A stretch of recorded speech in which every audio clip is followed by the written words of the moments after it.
I'm Cathryn Lacy. I'm the Utility Marketing Manager here at Lakeland Electric, and we're here to answer a few of your frequently asked questions that we're seeing on social media and in our call center following Hurricane Ian. With me I have today Korey Bush. He's our Assistant Manager of Customer Service. Want to say hello? Hey there, I'm Korey Bush, like she said, Assistant General Manager of Customer Service here at Lakeland Electric. So good to talk to everybody. So Korey, we're getting a lot of questions from customers. Yeah. I think the most important thing that everybody wants to know is when power is going to be restored. So we have our estimated time of restoration is going to be Monday or Tuesday. Right. For all of our customers. Right. Yeah. And I'll say that we started out with a lot of people out of power. We know that this is a difficult time for many of our customers on many different levels. But as a utility, we are doing everything we can, and we hear not only the complaints but also the positive feedback we're receiving. So we are listening. The restoration part that Cathryn mentioned and the ETR, the final ETR, it's a difficult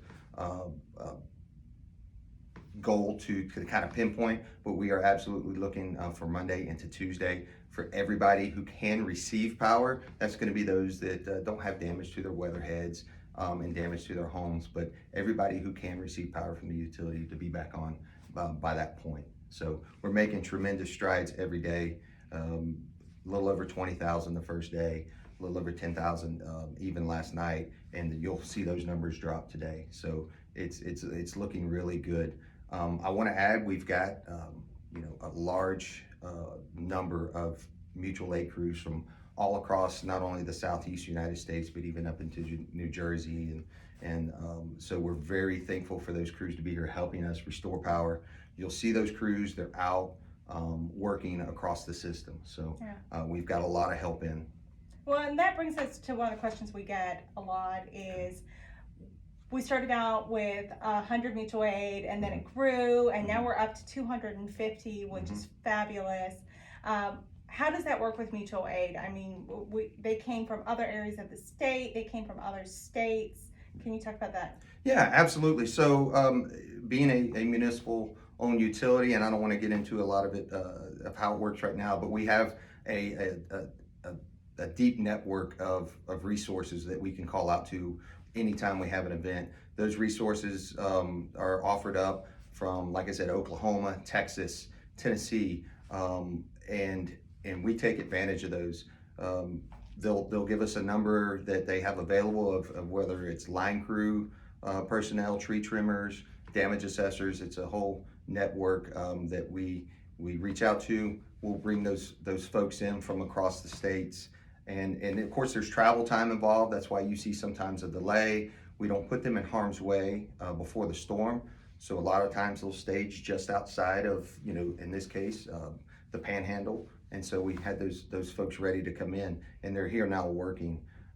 It's a great network. We return that favor when Louisiana was hit in the past. We always send mutual aid crews if it's in state or out of state. So it's a great network of municipal electric companies helping each other through these times. And that's really fun with Lafayette Utility Services. Yeah. We were there not too long ago. They got hit with 2 hurricanes back to back. Right. We went out to help them. Now they're back helping us, so that's awesome. Right. Big shout out to all the crews that are helping us with this.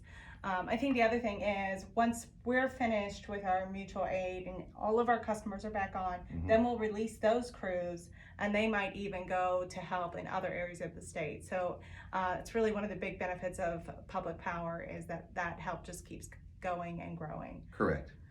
So you talked a little bit about it. People want to know, what's the process? Are we just picking neighborhoods that we want to restore because we like them better, or it's easier?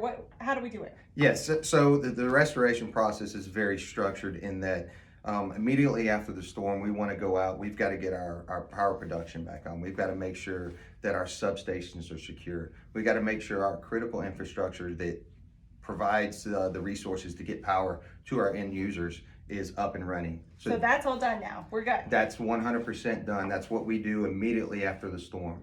And then we go to like hospitals, Correct. fire departments, places where people can get the help they need immediately following the storm. Correct. We've got those priority customers. We're well aware of where they are on the system. We make sure they're up and running.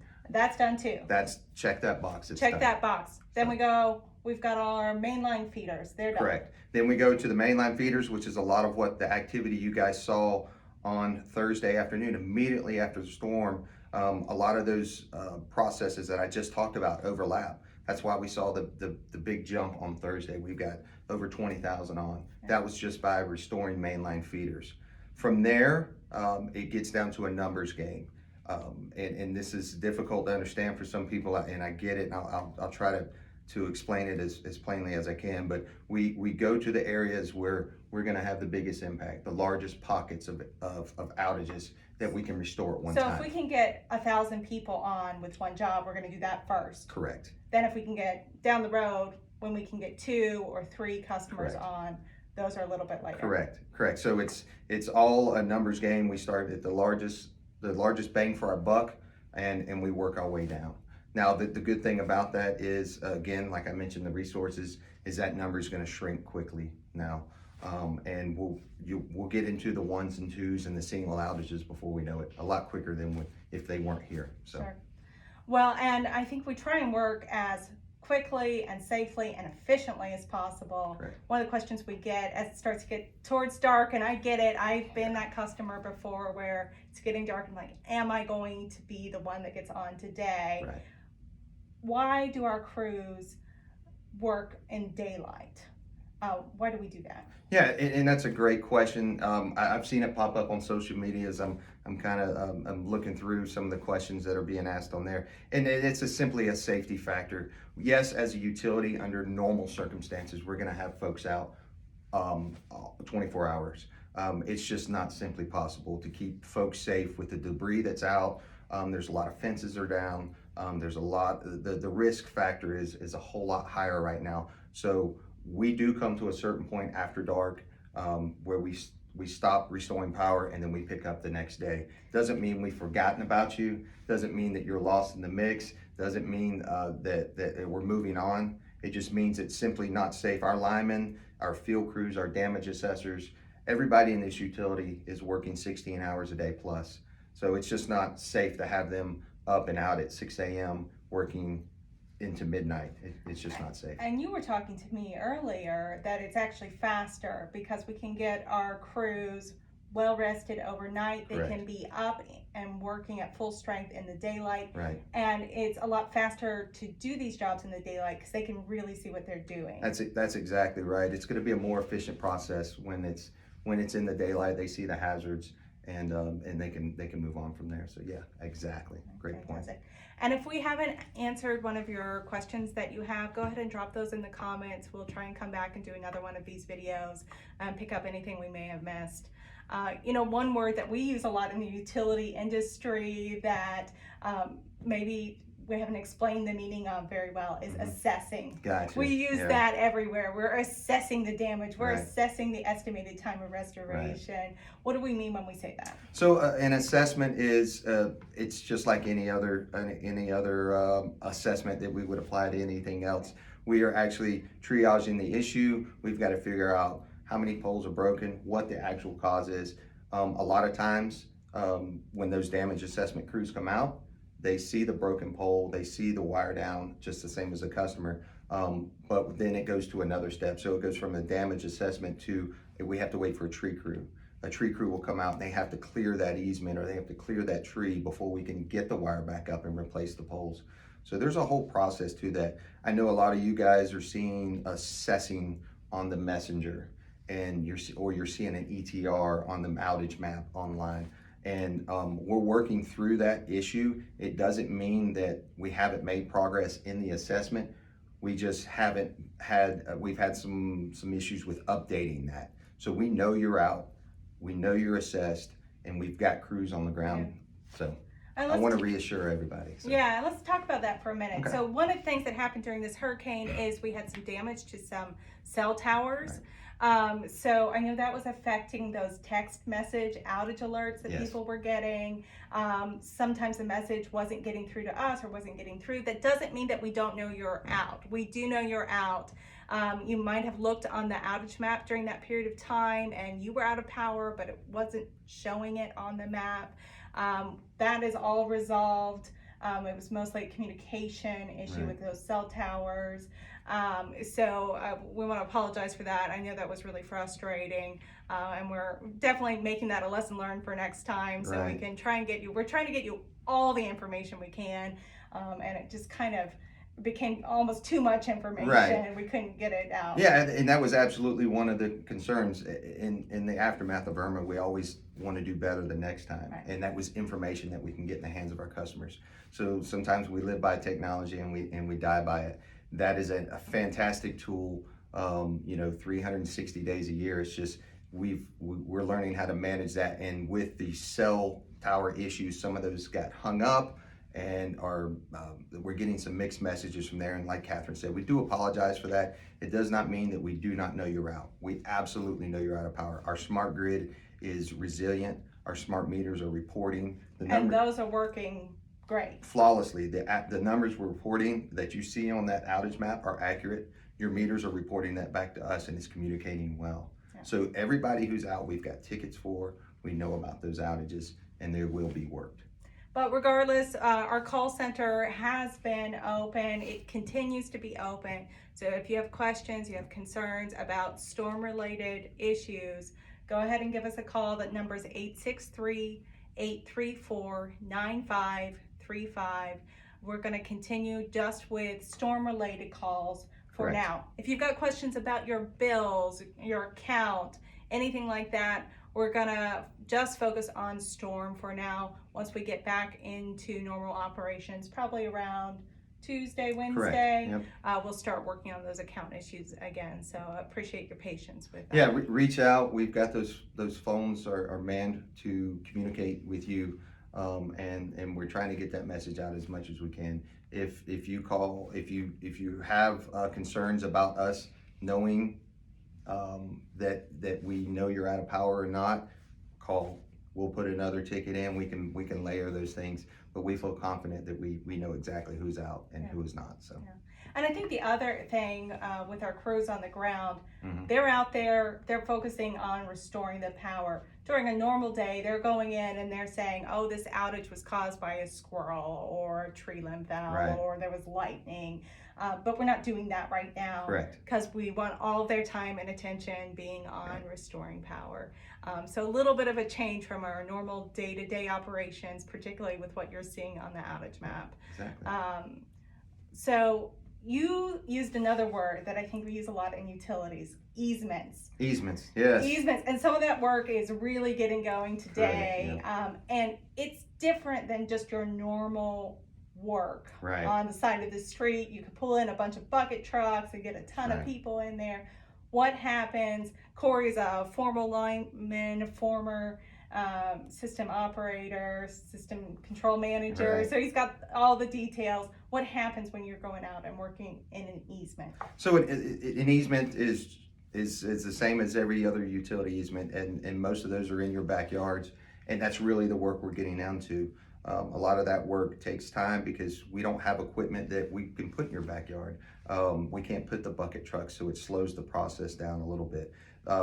You may see linemen coming through with easement equipment that makes it a little more mobile. But it's like a tiny exactly little truck. Yes, right. And some of them are remote. There's all different versions, but that's going to allow them to get into those rear easements, set the broken poles, get up the wire. You'll see those guys climbing poles. It's great to watch. If you want to check it out, it's an awesome trade to really witness the work being done. But that work, just from the fundamental part of it, is just a slower process than pulling up a bucket on the road and setting a pole and getting the wire up. So hats off to those guys doing that. But know that you will see people in your backyard. Welcome them, help them out by getting being prepared for the fence, unlocking the fence. Being prepared for them if you know they're going to come back. The damage assessors, you probably have seen them come through I do want to talk about that a little bit because Yeah, because we get that. I saw a truck, it came in my neighborhood, Exactly. but then it left and my power's not on. What's Exactly. happening there? So part of that restoration process, we put those assessment teams out there, and those are 2-person teams. You'll see the Lakeland Electric truck pull up. They get out, they walk the easement. They're reporting. Or it could be mutual aid. Could be mutual aid. We do have some damage assessment teams from as part of the mutual aid process, but they're collecting the problem. They're triaging, giving the information back, so when the crew shows up, they are prepared. They have the damage of.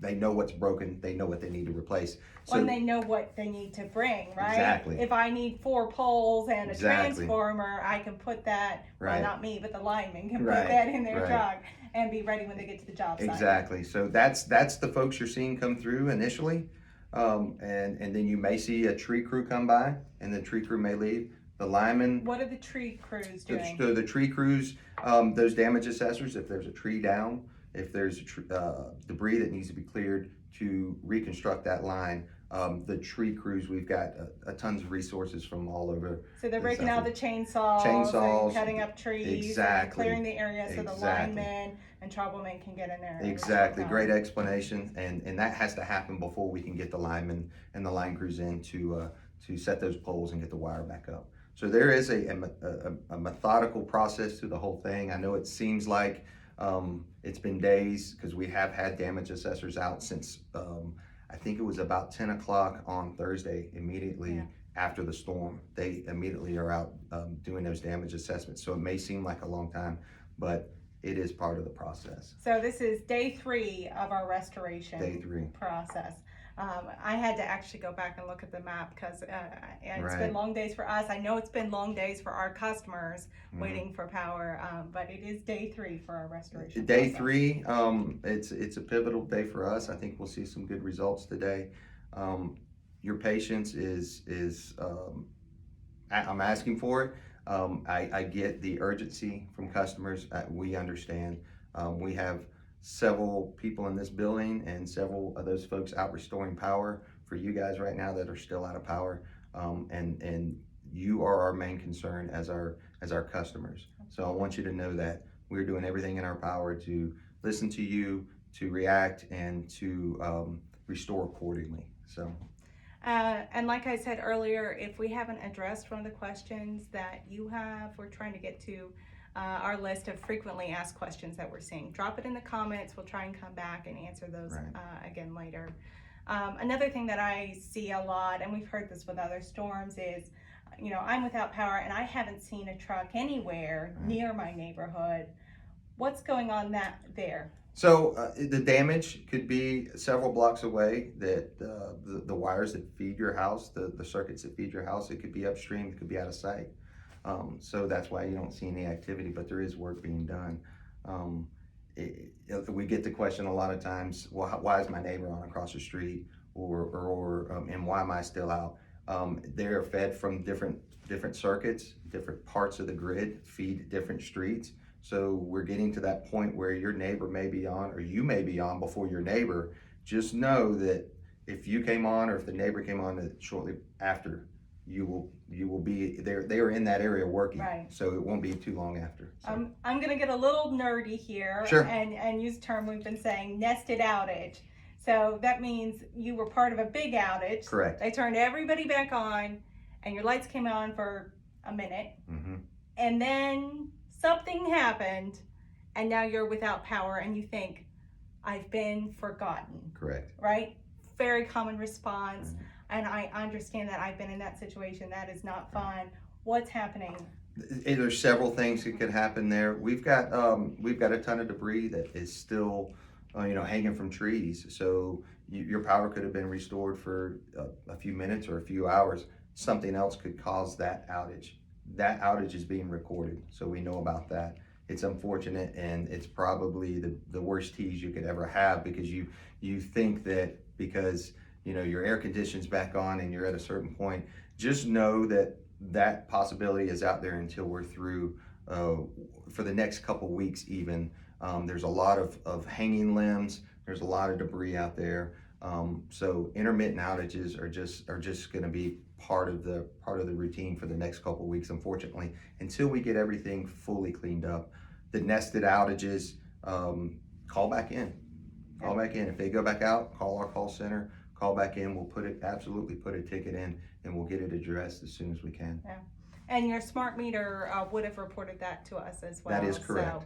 So, but we're here to answer any calls that you have for us. Right.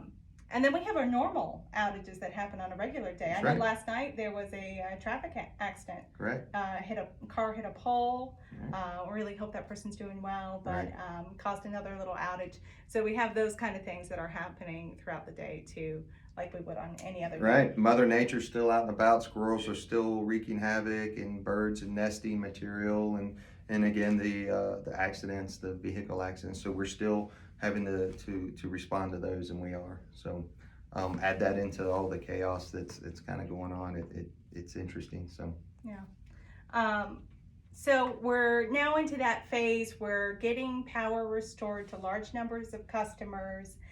They've had debris flying around during the hurricane. Mm-hmm. Maybe they had damage to their house. Mm-hmm. And we have these things. If you have overhead service, that means Mm-hmm. you have wires, overhead wires that come to your house. We call them weatherheads. Mm-hmm. They look like a big pole that goes up the side of your house. Exactly. If they get damaged, who's responsible for making that repair? How can we make sure that those people are ready to receive power? That's a great question. The customer, it's Lakeland Electric's wire that connects to your weatherhead, and Lakeland Electric actually owns the meter that we plugged in. That's the circle part. The circle part, the little disc that plugs in the side of the wall. That is the only two components. Everything else on that, the meter can, the riser pipe, the weatherhead, that is 100% the customer's responsibility. So And that's because it's attached to their it's home. attached to their house. It came with the house. It was built with the house. We attach our service to it. So I will say, if you're out, if you see damage to your weatherhead and it's bent, we'll do everything we can to get you back on. But if there's significant damage and we cannot restore, you are going to have to get somebody out, an electrician, you are responsible for those repairs. Right. So go ahead. If you see that poles come unattached from your house or Right. really badly dent, call an electrician now. Go ahead and get that repaired so that as soon as we can restore power to your house, you can have power inside your home. Right. We don't want you to be in that frustrating situation. Right. We don't want anybody to be expecting to be reconnected and the damage is there and we simply can't. And trust me, we don't like that either. We want you to be energized. So if you can take this time to get ahead of that, it'd be a good time for that.